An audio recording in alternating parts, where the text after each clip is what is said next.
will never be this young again. Never. We can be stronger, wiser, kinder, better.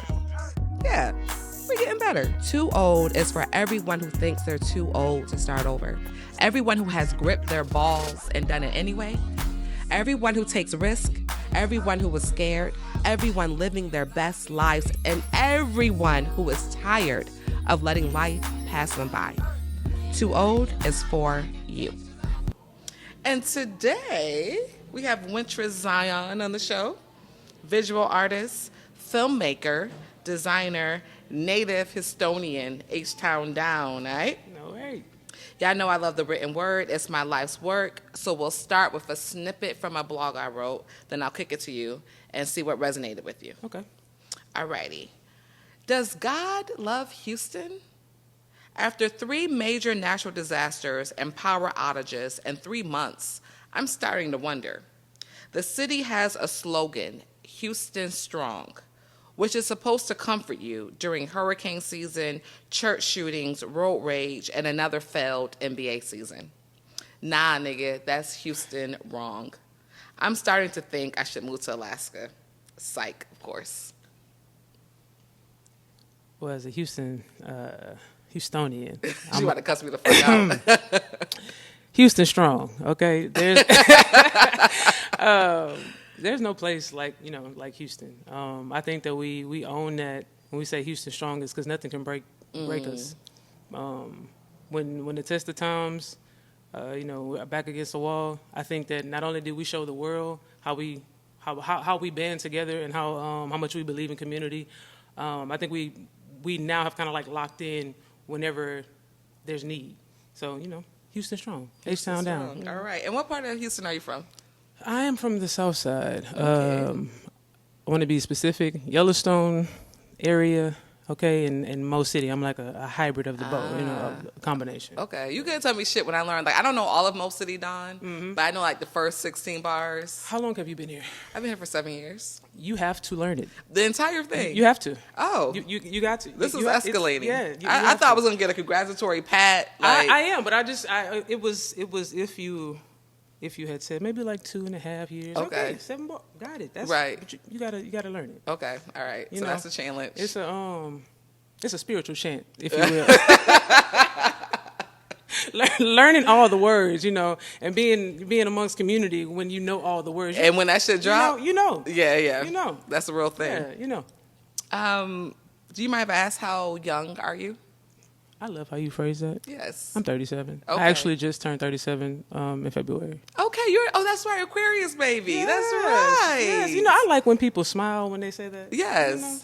Absolutely. Yeah. Okay, sometimes people be hating on it because they're dumb, but we'll come back to that later. We'll circle back. Right. But, Yeah, so, and I phrase that question the way that I do for a particular reason. So let me ask you, do you think about age a lot? Has there ever been a time where you felt like the ticking of the clock was very loud? Now. Now I think about it, but it's not, it's not like I think everybody else in our age range does. It's more so because of familiar reasons, right? So like my family has shifted a little bit, right? And so that has now put me as an elder at 37, which is a very honorable space to be in, but it's very weird also. That's fair. It's kind of scary, right? Then it makes you think about your parents. And I've always had older parents. My mom just turned 69, and she is the matriarch now of the family. So I think about age in that aspect. But as far as like me in this body, in this vessel, on this borrowed time of mine, I don't think about it as much. Yeah, and I think like society helps me not think about it as much. When I interact with people, a lot of the times I have to tell them I'm 37. Right. So just that in itself is a reminder of like, okay, well you live the life that you're given, right? That's a part of living the life I'm given.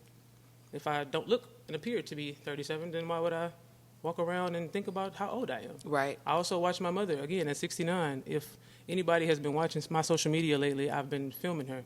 She is very active, very vibrant, very youthful, very jovial. I'm a reflection of her. So that's all right.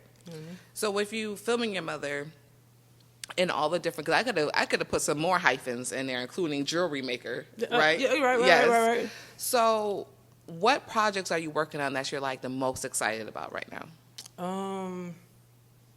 I don't know if I can say exactly what it is, but it's something You're getting exclusive. It is something that I just received the opportunity, just accepted it, and I'm working on it right now. It's something that little me is very, very proud to be a part of. And it also makes you, or it makes me mindful of, like, even if I feel like I'm getting back to my creative space, at least maybe full time, because I just transitioned back into the 9-to-5 world. So being presented with that opportunity, and then knowing that it's something I could check off like my life list, something I can then explore, right? It reminds me of, like, you're not starting over. If I was starting over, I know how hard it was for me to get to the position that anybody else thought that I was, or I am right now, right? I know how many no's I had to receive. I know how many times I had to ask and humble myself and ask again, right? I know how many times I've had to reintroduce myself to people that I know for a fact that we've met each other before, right? Because I wanted that bad, or I wanted it that bad. So yeah, I don't feel like I'm too old, and I'm just really grateful that project has, like, opened my mind to the gratitude of the space that I'm in right now. That's exactly it. That's it. I don't think that I was as grateful because I feel like I had given up going back to a 9-to-5. Right. But that opportunity just made me say, oh, you know, no, you still got something left to give the world. Right. And you don't have to start over. You can start from right now. That's different from starting over. You don't have to start over. You can start from right now. Bars. So let's talk about that, because I am an artist and entrepreneur with a 9-to-5 as well, right? So when you were going back, it initially felt like a defeat. Absolutely. Mm-hmm. I'm so glad that we are having that conversation, because I didn't share that with anybody, really. I felt like I gave up. I felt like I'd been surviving and living 8 years working for myself. And then I was like, okay, well, like even when it was clear that I needed some other income, right? So I needed to pivot and make another decision. I put myself in some really, really, like, stressful and strenuous spaces, lost a lot of things in pursuit of... Same. And I know everybody does. Mm-hmm. But right? We don't talk about it. But we don't talk about it. Right. Yeah, and, you know, sleeping on people's couches and having to ask for investment money, having to do things that maybe you thought, like, I don't want to go back to doing this again. So I did all the things, and I was like, all right, well, good, we need a job. Mm-hmm. Okay? Mm-hmm. So what is it that you want to do? And I knew I didn't pivot to something that I necessarily, like, wanted to do. I was more so like, okay, well, if money is the thing, then go get the money. And that's because you're doing what you like to do, what you want to do already. Right. I didn't need that. I know what I want to do. Mm-hmm. I know what I'm passionate about, and I also know what, like, I'm clear on my assignment here. Art and being a creative and sharing this gift with the world, that's my assignment. It's not mine to keep. I know that to be true. It's not mine to keep. So I have to share it. So I don't need to figure out, okay, well, what else do you want to do? I know what I want to do. This is enough. That's enough. Right. Okay, we got that. I spent a long time in my life trying to figure out what is it that what am I here for? What do I want to do? What am I designed to do? Right, and I spent a long time figuring that out, and then at some point I was just like, oh, well, you know what you could do? All the things. You can be this and that. You can exist at this intersectionality. Look at you. You are intersectionality. So then you get this, and we're going to come back to intersectionality. I see how you dropped that real quick. I see you. So you get this opportunity while working a 9-to-5. Was it vindication at all?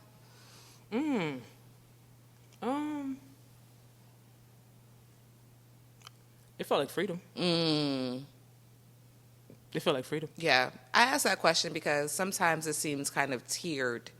Like, okay, the artists who are full-time artists, you know? Yeah. And then the artists who are, you know, and I think that's for myself why I felt like that that kind of tension and going and having a 9 to 5. Okay. But to your point, to me, the 9 to 5 makes me a better artist because I don't have that much stress on my art.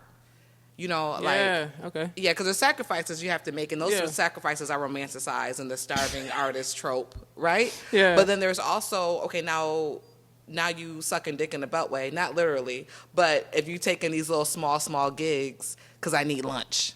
You feel me? Saying yes to every opportunity. Right. So now, it can be exclusive. Yeah. Yes.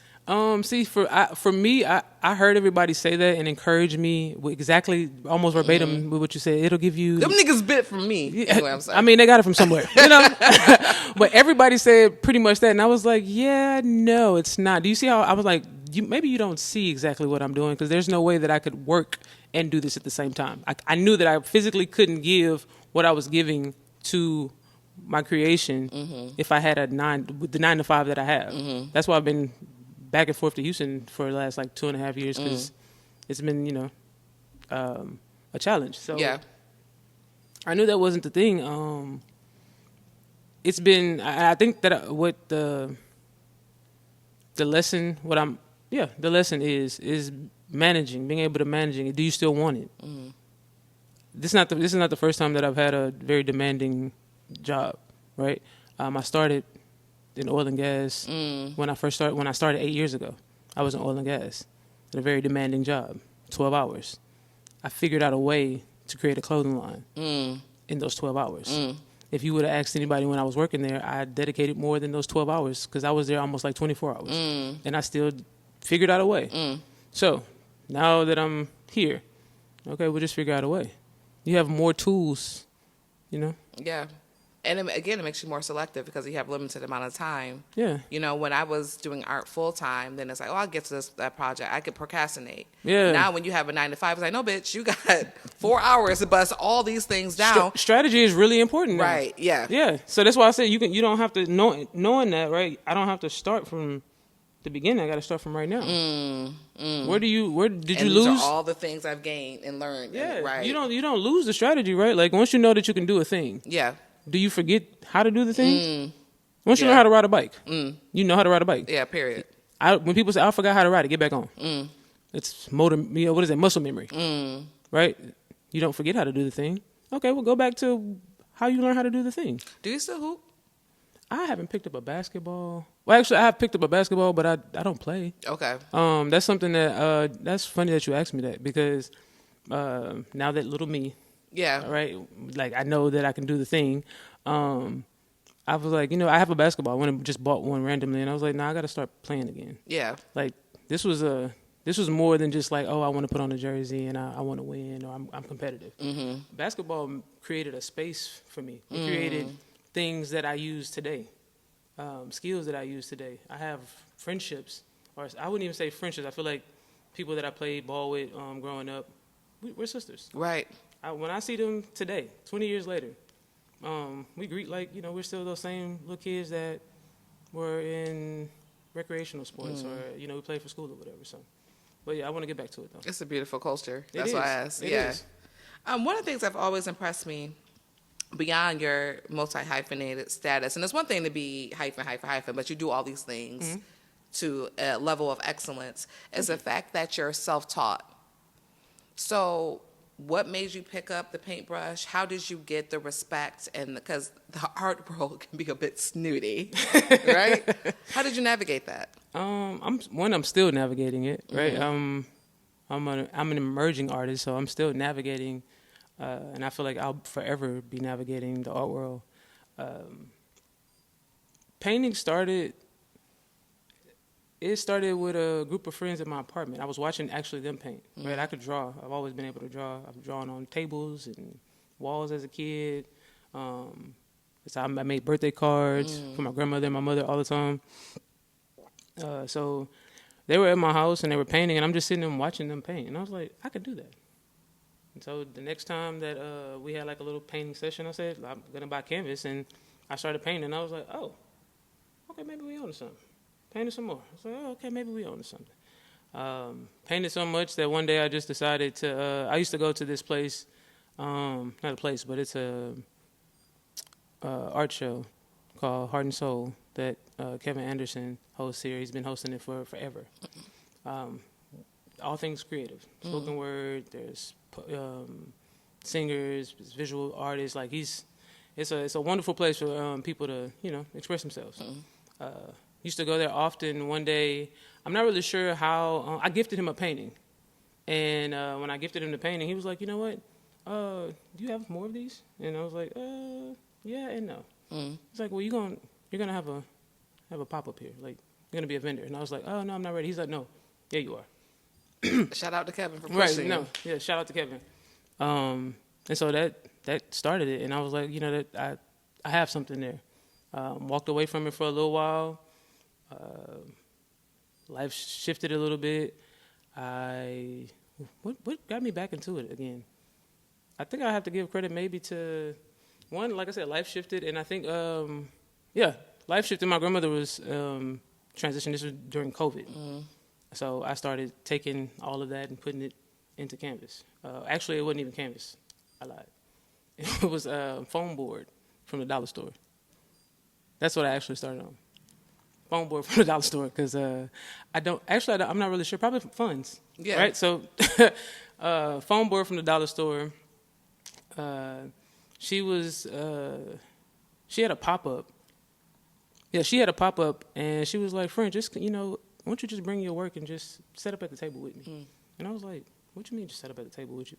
Put those foam boards, like 5 of them, just right in front of the table. I sold each one of those $1 boards for $75. Every last one of them. I sold a couple of them to like one person. Lady came and bought one, and she came back and she was like, I gotta have one more. Once I sold out, I was sitting there for a second and I was like, all right, now 1 + 1 is 2. Okay, I'm not a whiz at math. I've always said that, but counting money, I do that very well. So I was like, well, maybe I got something here. And then a few months passed, and I was trying to figure out like what was I trying to say? What did I want to do? What was my art? What was my identity as an artist? I was studying all these people. A lot of my work started to mimic a lot of people. I was starting to get comparisons to people, and I was like, okay, that's great. Now we know I can do a lot of things. Right.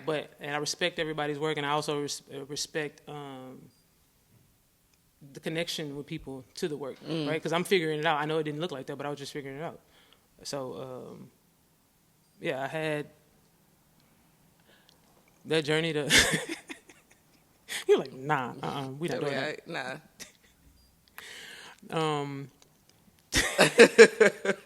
When my New Yorker come out, he'd be like, "What?" It's so subtle, but it's very strong. It was like, it's so loud. Yeah.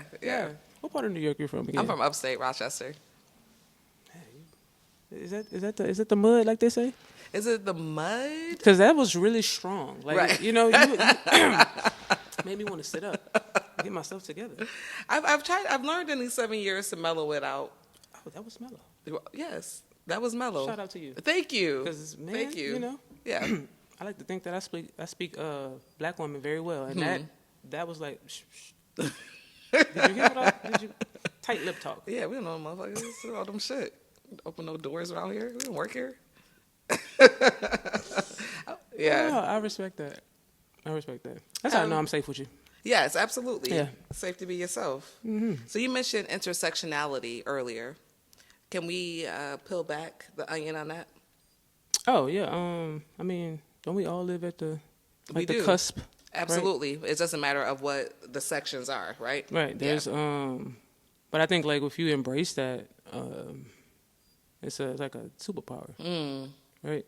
Like I've always kind of been able to blend in wherever I am, stand out wherever I am, even if it was unwanted, right? And that's in a negative and a positive space.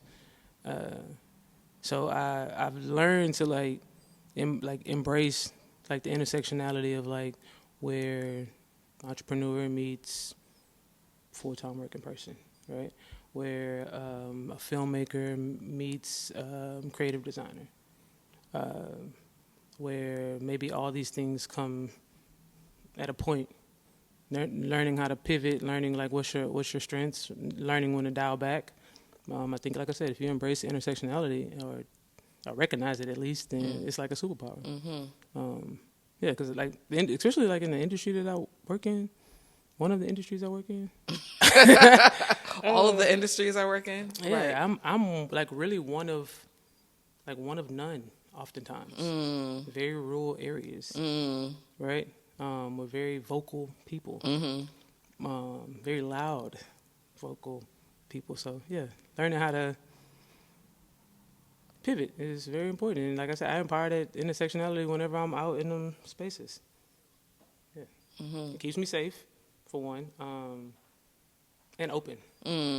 Yeah. And it says particular talent to be open in places where people are being closed. Yeah. Right. Yeah. Because we can learn from them too. Yeah. It's a challenge to remain open in places where people are very closed minded, or just closed off, or you're kind of like you are something that actually like lives on TV to them, right? It's a kind of like folklore. It's a story they just keep telling. But You Bigfoot. Yeah. You don't have a real experience, and it's like, oh wait. And then I become oftentimes the exception to like whatever their rule is, and I'm like, that's not the case. And then also maybe you want to make me your teacher. I'm not doing that either. Right. Because Google is everybody's friend. Everybody's friend. What's a strategy or habit you've adapted that allows you to pivot in these different industries and stay true to yourself? A strategy. Even though I know sometimes it doesn't come off like that, a strategy is whenever I walk in a room or I'm in a new place or even a familiar place, two things. One, I feel like I don't meet strangers.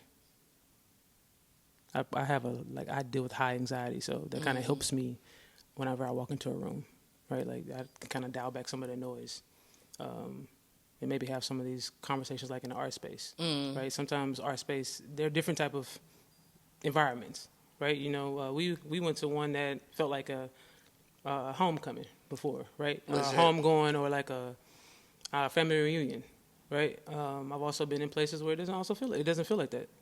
And so walking into even those spaces saying like, okay, well, there are no strangers in here. Right? And then also putting yourself in the space of like, I have something to learn. I'm coming in here to learn something.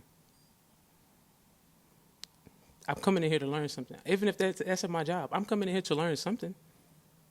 Whether I'm coming to learn something from somebody we don't share the same opinions, right? Or I'm coming to learn something from somebody that we think alike. We share the same perspectives.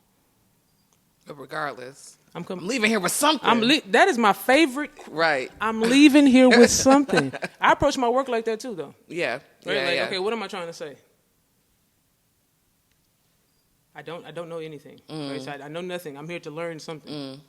In this project, I'm trying to leave with something. I'm trying to give you something. Whether you take something, whatever you take from the work, whether it's the lie, the truth, or it's just something to chew on, cool. Whatever you take from it. Did I give you something to think about? To engage with? Did you sit there and have a conversation with yourself and their work? Were you looking at it like, what were you thinking? Did I activate it? Okay. Do we have a little left brain, right brain thing going on here? Cool. I'm coming to give that, and I'm also coming to. There's something in this work that I need to leave with. Maybe I usually don't know what that is. Oftentimes I don't know what it is. I don't think when you talk in the spirit, source, God, you don't really know what you're gonna leave with. That's why you're talking. That's why you're talking. That's why we're having the conversation. I came here today to leave with something. I didn't know exactly what it was, but I guarantee you I'm gonna leave with something. A piece of something that I can put into some type of creativity. Well, shit. I feel like on that note, we always end these interviews with what's something you're too old for. To let people play in my face. I'm too old. I'm way, way too old for that. And that sometimes comes with like knowing that you don't have to be nice. I'm kind always. Nice is manipulative. Nice is phony. I don't have to be nice to you. Nice is an extension of kindness. So I'm too old to let people play in my face. That's real. And what's something you're not too old for? To learn something new. To admit to myself, oh, you know what? I didn't know that. Or actually, I didn't know that about that. Or maybe I needed to learn more about that. No matter what that is. If it's myself, if it's a relationship, if it's a person, place, thing, technique, you know. And closing out, is there anything that you want to highlight, draw people's attention to? I wish that it was a project, but I'm gonna just say that everybody got an opinion, but you don't have to share it. So shut the fuck up. You don't have to share it. And we love you all. That's it. God bless.